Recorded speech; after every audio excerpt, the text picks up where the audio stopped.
ஒரு 10 நிமிஷத்தில் இட்லி தோசைக்கு ஒரு சூப்பரான சாம்பார் ரெசிபி எப்படி பண்ணலான்னு பார்க்கலாமா?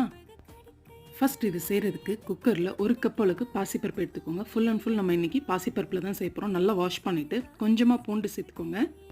இது கூடவே ஒரு பெரிய வெங்காயம், 5 பச்சை மிளகாய் சேர்த்துக்கோங்க. 1/4 டீஸ்பூன் அளவுக்கு மஞ்சள் தூள், 2 பெரிய தக்காளி சேர்த்துக்கோங்க. ஒரு 2 டீஸ்பூன் அளவுக்கு ஆயில் விட்டுக்கோங்க. அண்ட் தேவையான அளவு தண்ணி விட்டுட்டு ப்ரெஷர் குக் பண்ணி எடுத்துருங்க. ஒரு 3 விசில் விடலாம். இப்போது தனியாக ஒரு பேன் வச்சுக்கோங்க. இதில் ஒரு 5லேருந்து 6 டீஸ்பூனுக்கு எண்ணெய் விட்டுக்கோங்க. எண்ணெய் சுடானதுக்கப்புறமா 1/2 டீஸ்பூன் அளவுக்கு கடுகு, 1/2 டீஸ்பூன் அளவுக்கு சீரகம், 1/4 டீஸ்பூன் அளவுக்கு வெந்தயம், கொஞ்சமாக கருவேப்பிலை சேர்த்துக்கோங்க. கொஞ்சமாக பெருங்காயம் சேர்த்துட்டு நம்ம வேக வச்சு பருப்பு இதில் ஆட் பண்ணிக்கோங்க. தண்ணி ஆட் பண்ணதுக்கப்புறமா தேவையான அளவு உப்பும் சேர்த்துக்கோங்க. இந்த சாம்பார் செய்யும் போது நிறைய தண்ணி விட்டுக்கோங்க. ஏன்னா இந்த சாம்பார் நல்லா தண்ணியாக இருந்தால் தான் சூப்பராக இருக்கும். ஸோ கடைசியாக கொஞ்சமாக கொத்தமல்லி விட்டுருங்க. ஒரு சூப்பரான சாம்பார் ரெடி ஆச்சு. தேங்க்யூ ஃபார் வாட்சிங். பிடிச்சிருந்தா லைக் பண்ணிவிட்டு சப்ஸ்கிரைப் பண்ணிடுங்க.